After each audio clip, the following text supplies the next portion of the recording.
Visual comedy, the act of getting a gag out of action.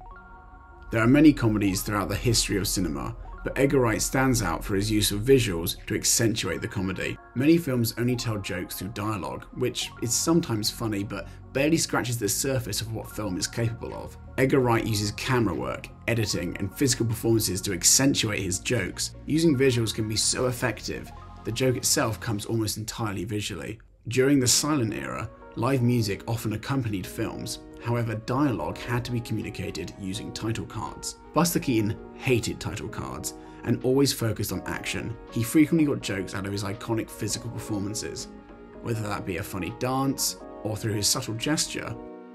It is in his movement on screen which tells the joke. Hot Fuzz, directed by Edgar Wright, is absurd, and it's emphasised by both the actors' performances and the reaction of Nicholas Angel. But where you place the camera will also influence the joke. Keaton knew this as well. The frame has depth, and the direction which characters move matters. In this scene from Cops, Keaton starts by running towards the camera, which visually looks very slow. He then grabs onto a car and is very quickly whipped away to the right of frame.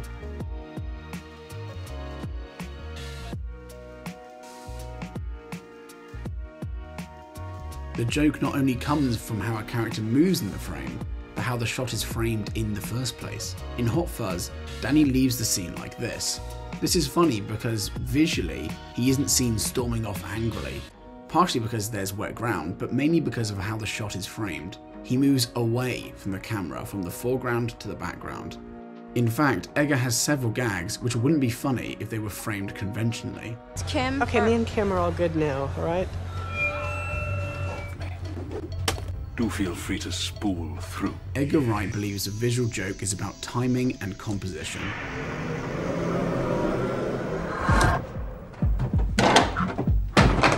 How gags are edited also greatly impacts their effectiveness. There's many techniques Edgar Wright loves to use, from cutting on character passes to match cuts. During Scott Pilgrim vs. the World, Edgar manipulates editing conventions to trick the audience. Scott! One note for that entire song. The hand slip. Sorry, what are we doing? I told you like 50 times. We're going to this party, retard. It's typical for conversations to be shot there and back. However, Edgar throws the audience off by switching between locations after every shot. Edgar subverts the audience's expectations as they realize the conversation isn't taking place in the same location. This entire joke is created through the editing. Jump cuts can also be funny, especially when paired with jarring sound, as well as unexpected reaction shots. If you didn't see anything suspicious, then who did?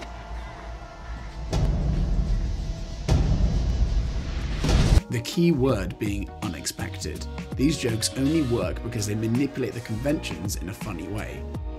In a Vulture interview with Edgar Wright, he said the element of surprise, composition, timing, and sound, all the elements are the same for the best kind of visual joke in a movie. You don't expect for there to suddenly be a train, just like you don't expect to suddenly get an extra reaction shot.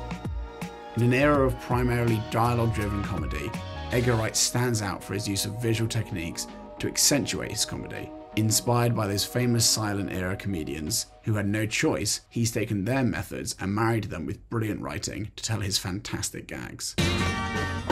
Drinking. Beer. Pubs. Shall we?